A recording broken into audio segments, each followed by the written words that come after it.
Üdv mindenkinek! Ebben a mai videóban egy alternatív közlekedési eszközt szeretnék nektek bemutatni, mégpedig egy elektromos rollert, az e-scooter i9M típust.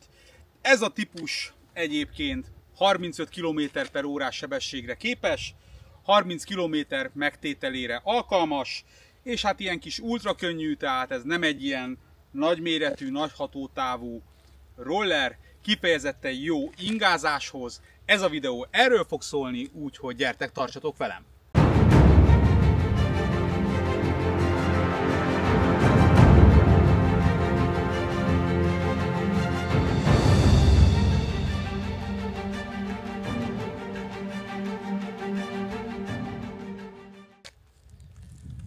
Nos, de mielőtt még belekezdenék abba, hogy bemutassam ezt a rollert, előjáróban szeretnék még mesélni egy dologról, ami egy közeli családtagommal történt nem olyan régen. Mégpedig az, hogy fékezés nélkül 70 km/h-val elütötte egy autó. A rolleres nem adta meg az elsőbséget, viszont az autó 40 helyett 70-nel közlekedett, és meglett a baj. Amint látjátok a képeken, azért itt volt becsapódási sebesség. Hála Istennek a közeli hozzátartozómnak nem történt semmi baja. Úgy képzeljétek el, hogy egy erős agyrázkódáson és egy kisebb amnézián kívül, meg hát ugye horzsolások, zúzódások természetesen voltak, de nem tört csontja, és nem lett semmilyen belső sérülése. Ez igazából isteni kegyelem volt, ami történt vele. Na de a lényeg, srácok, bukósak, nagyon fontos. Ha van könyökvédőtök, az se baj, ha van rajtatok. Másik pedig, hogy a Crestnek az ismerete az elengedhetetlen. Úgy tudom, hogy be fogják vezetni, és én ezt jónak is tartom, mert egy ilyen eszközön nagyon sérülékeny vagy. Még ilyen outdoor környezetben is igazából, ha rosszul ugratsz, vagy egy kátyúba belemész, vagy egy gödörbe, akkor bizony szép nagyot lehet orra bukni. Úgyhogy én azt gondolom, hogy nagyon jó kis közlekedési eszköz, nagyon jó alternatíva egy ilyen helyi közlekedésben, mikroközlekedésben, ahogy szokták ezt nevezni, de nagyon fontos, hogy minden esetben elővigyázatos legyél és betartsd a Crest szabályokat, illetve figyelj oda másoknak a testi épségére. Na vágjunk is bele, nézzük meg, hogy mit tartalmazott a doboz, amiben ezt a rollert kaptuk. Hát ebbe a kisebb méretű kartondobozba érkezett maga a roller. Ugye azért ő nem egy nagy testi roller, tehát ne számítsunk túl nagy dobozra. Azért így is egy olyan 15 kg maga a doboz tartalommal együtt. Ugye a roller az 14 kg, egy picivel több, de így dobozzal együtt 15 kg maga a mi kis csomagunk. Na de nézzük meg, hogy mi van benne.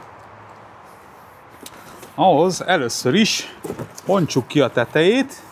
Itt mindjárt van nekünk egy ilyen kis tasakunk, amiben a csavarokat, egy ilyen abroncs, hát igazából nem tudom, hogy ez most a pumpához egy ilyen hosszabbító, meg egy imbusz kulcsot kapunk.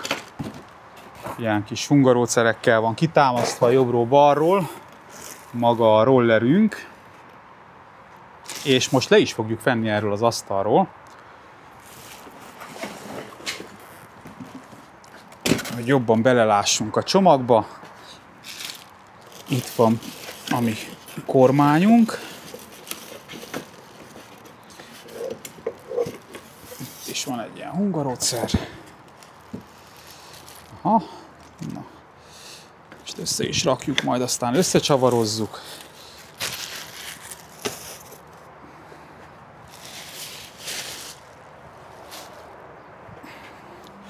Kapunk hozzá egy tartalék belső gumiabroncsot, egyébként pedig ez ilyen zselével van megtöltve belül, pont azért, hogy defekttűrő maradjon. Kapunk egy hálózati töltőadaptert. Itt van nekünk a 1,5 amper, 42 volton, úgyhogy ezzel tudjuk majd tölteni az eszközünket. Egyébként a teljes feltöltés a 42 voltos akkumulátornak 5-6 órát ír a gyártó. És akkor emeljük ki.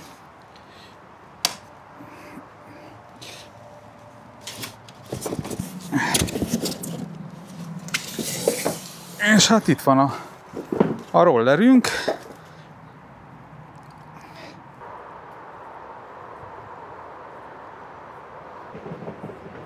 Jó. Hát így néz ki a mi kis rollerünk. Egyébként nagyon jó a súlya, tehát ez a 14 kg, ez egy nagyon ideális. Ugye itt van nekünk elől a rögzítési lehetőségünk. Ugye ezt a kis kioldó gombot föl kell húzni, és akkor így előrehajtva szépen le tudjuk rakni, és itt hátul, itt ebbe be tudjuk így akasztani. És ahhoz, hogy kinyissuk, ahhoz le kell nyomni a sárvédőt, picit meg kell ezt fölfelé húzni, és akkor fel tudjuk emelni, és be tudjuk pattintani. Most a rollerünket ezzel a kis gombbal tudjuk bekapcsolni, hosszan megnyomjuk, akkor bekapcsol itt alul. Ez a kis jelzés mutatja az akkumulátor töltöttségi állapotát, a kilométerórát, és azt, hogy most jelenleg Eco módban van, amit ugye tudunk változtatni hosszú, a dupla nyomással. Ez ugye a legnagyobb sebességfokozat. Ha egyszer nyomjuk meg, akkor pedig bekapcsoljuk a világítást. Ugye van hátul is nekünk egy világításunk, illetve elől is. Na, hát itt van a mi kis rollerünk. Most nézzük meg kicsit közelebbről. Nézzük meg, hogy milyen felfüggesztés kapott, milyen gumiabroncsokat, milyen fékrendszert, mert bizonyára kíváncsiak vagytok rá ti is. Úgyhogy vegyük szemügyre, hogy mit kapunk a pénzünkért. Na, hát nézzük meg első körbe azt, amit markolunk. Különben egy ilyen jó kis barázdás, rücskös gumimarkolata van. Szerintem egész stabilan lehet tartani. Van egy jó hangos csengőnk.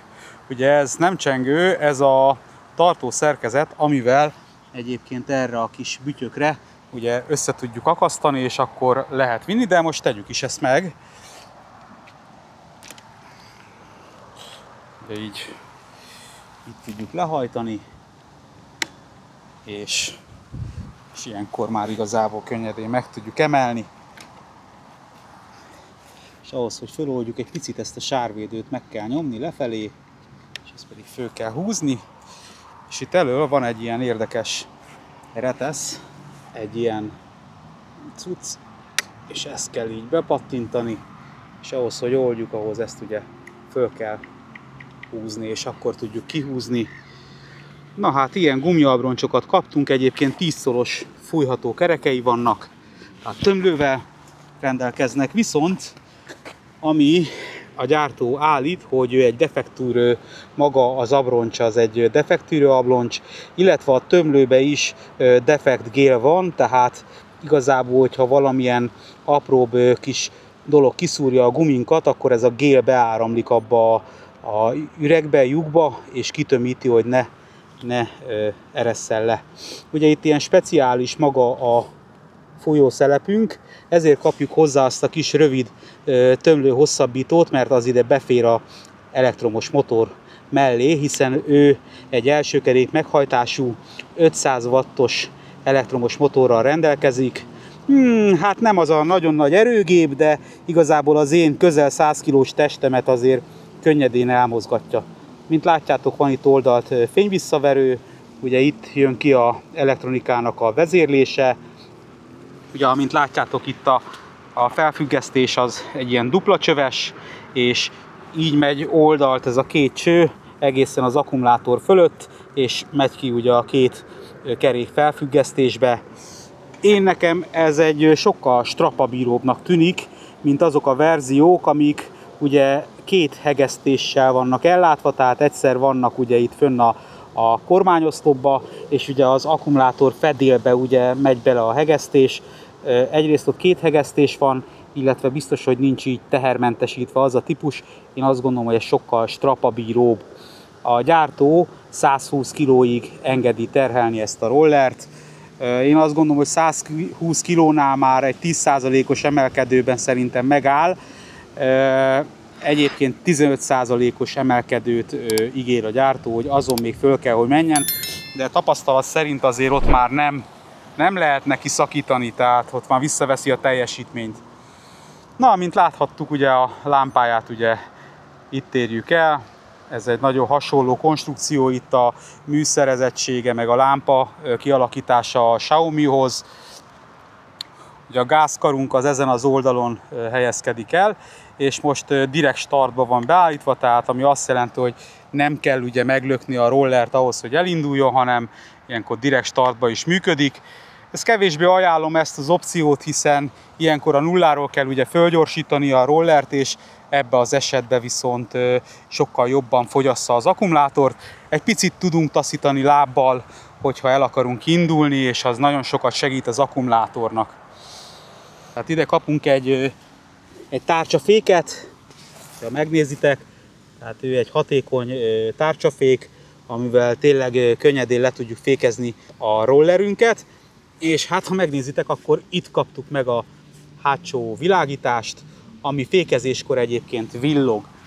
Maga, ha megnézzük, egy ilyen gumiborítás kapott a taposó felület, ami szerintem kellően széles ahhoz, hogy kényelmes legyen. Egymás mellett kényelmesen nem fér el a láb, tehát hogyha esetleg hosszú távon megyünk, és úgy kényelmesebb lenne utazni, hogy egymás mellé vagy úgy stabilitást megtartva lábat tudjunk cserélni, arra nem igazán alkalmas, de szerintem kellően széles. Hát valamit valamiért, hiszen maga a rollernek a súlya az nem egy terepviszonyokra tervezett nagy kapacitású roller, mert ugye azok ilyen 45 kilók is megvannak. Ez ugye 13,2 kiló, tehát ő tényleg egy rendkívül könnyű, pici kis roller. Hát cserébe ugye meg kell alkudni, hogy igazából ezek a terepviszonyokon még azért még használható, de ettől komolyabb terepen már én nem igazán nyüstölném. Nyilván ugye városban tökéletes. Na, de én azt mondom, hogy a puding próbálja az evés, úgyhogy menjünk, próbáljuk egy kicsit ki, tekerjünk itt a tó körül, nézzük meg, hogy mit bír, hogyan megy.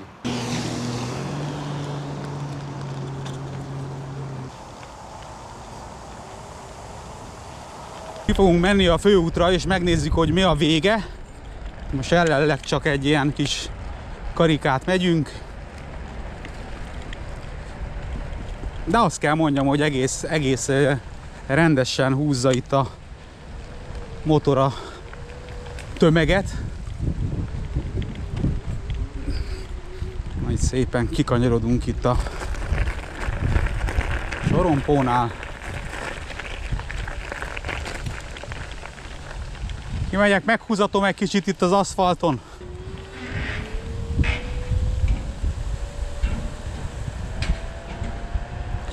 Tizenhat, 17, 18.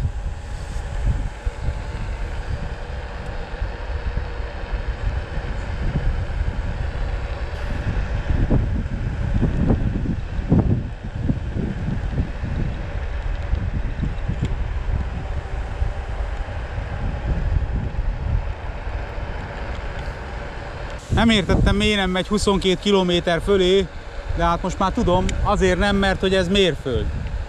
Úgyhogy srácok, simán megvan a 35 km/h. Na menjünk, nézzünk egy kis terepezést.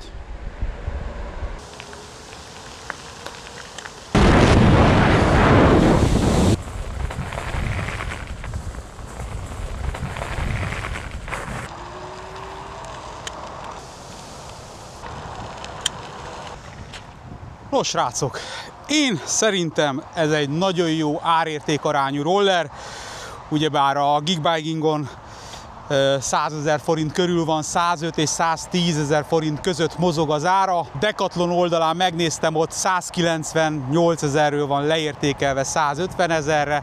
Én azt gondolom, hogy a Geekbikinon érdemes megrendelni. Menjetek, próbáljátok ki a Decathlonba, ha tetszik, akkor rendeljétek meg. Egyébként rendkívül gyorsan németországi raktárból jön, semmi vám, semmi extra költség, amiért ott megrendeltétek, ingyen szállítva elküldi nektek a Geekbuying. És én meg vagyok vele elégedve, A szervizhálózata e-scooter lévén egész jó Európában, tehát nem lesz gond a akkumulátor utánpótlással, vagy a szervizzel éppenséggel. Én nagyon meg vagyok vele elégedve, árérték arányban szerintem első osztályú, a terepjárás képessége az ilyen kemping környezetben még az a határeset, el lehet vele menni, tehát tényleg, hogyha valahol távolabb kempingezel, az ilyen szekérutakon, ami nincsen túlzottan kitaposva, vagy nincs teli kátyúval, azokon a helyeken könnyedén el tudsz vele mozogni. Nyilván ilyenkor már nem tudsz vele menni 35-tel, vissza kell venni a sebességet, mert különben leszakad az embernek a belső szerve. Úgyhogy én azt gondolom, srácok, hogy nagyon meggyőző ez a roller. Nyilván van 1001 fajta, tehát én nekem ezt az egyet volt lehetőségem kipróbálni, és ez az első rollerem is, tehát túl nagy tapasztalatom nincsen rollerek terén, tehát így döntsetek. Én igyekeztem bemutatni a részeit, a működését és a saját tapasztalatomat megosztani veletek. Én nálam egy 10-es skálán ez a roller egy stabil, hát igazából azt mondanám, hogy 6-ost kapott, ugyanis árban rendkívül jó, és a futás teljesítménye is jó, tehát azért a 30 km nem olyan kevés, és a 35 km/h sem kevés, tehát, illetve hát azt, hogy tényleg iszonyat könnyedén össze lehet hajtani, és ezzel fel tudsz szállni BKV járműre, volánjárműre, vasútra, ahol ráadásul még tölteni is tudod, tehát ugye lehet, hogy vannak ennél úgymond jobb rollerek, tehát jobb rugózással, jobb teljesítménnyel, nagyobb wattszámmal, de azokat nem biztos, hogy könnyedén pakolgatod a vonatra, vagy éppenséggel a BKV buszra. Hát ott már persze nem is örülnek neki, tehát szerintem azokat a nagyobb testű rollereket már nem engedik föl szállni BKV-ra. Úgyhogy összességében én azt gondolom, hogy egy nagyon jó kis termék. Be fogom rakni az ajánlói linket, illetve a kedvezménykupont. Úgy nem is tudom, de nyilván akkor van még pluszba kedvezmény a termékre, úgyhogy köszönöm szépen a figyelmet. Ha tetszett a videó, akkor kérlek egy lájkkal támogass engem. Ha nem vagy feliratkozva, akkor azt kérlek tedd meg, mert hamarosan jönnek hasonló rolleres tartalmak a csatornámon. Köszönöm szépen, hogy velem tartottatok, mindenkinek erőt, reménységet kívánok, sziasztok!